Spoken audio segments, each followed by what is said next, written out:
Well, good evening. Salaam alaikum. This debate is not entirely fair. I'm here to argue the case that social media is alive and well and that print media is dead and buried. The problem I have is that social media is so much more than print media. How can I possibly compare something that enables people to communicate freely and immediately to a newspaper or a magazine? It would, after all, be a little difficult to coordinate mass gatherings if one needed to wait until the following morning to read a half-page ad in a newspaper.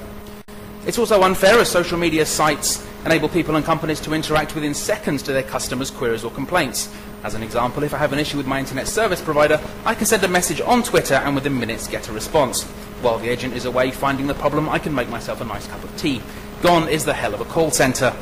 Or perhaps I could write my complaint to a newspaper letters page, hope the editor approves the letter, hope the company sees the complaint, and then hope that they respond. I also feel slightly guilty being the for-speaker, as social media as a blanket term includes sites such as YouTube and Audioboo. My newspaper offers very nice words and pretty pictures, but social media offers me live video and voice inflections. When the Gulf of Mexico was leaking oil, I was not reading yesterday's news in the newspaper, I was watching robots at the bottom of the Gulf try and plug the leak. I feel guilty as I'm here to argue the case for instant information delivered live for free, as opposed to yesterday's news delivered to my doormat for a fee. I would not for one moment suggest that content producers need to disappear altogether. Much of the information shared on social media sites, Twitter primarily, comes from media production houses. I often read a story of a morning after visiting the Times Online. Journalism as an industry will continue for many years to come, but the Times Online is not print media, in the same way that the Huffington Post is not print media. The Huffington Post is a newspaper that has never been printed and was recently bought by AOL for $315 million. The Huffington Post was created by one woman, and for the price of a PC and an internet domain, she created a content monster. Even our own Sultan Al-Qasimi contributes, and he does so for free.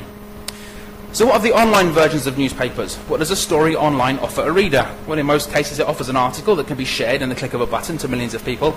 I can share a story, picture, video, anything that is on the internet within seconds. I can become a third-party advocate of a product, and as many of you will be aware, a consumer praising a product is far more important than the company praising its own product.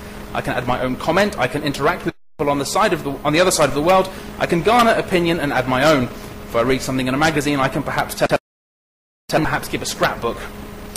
At 7:14 p.m. on June the 19th, 2009, Mars Phoenix tweeted that ice had been found on Mars. NASA did not prepare a press release and did not hold a press conference.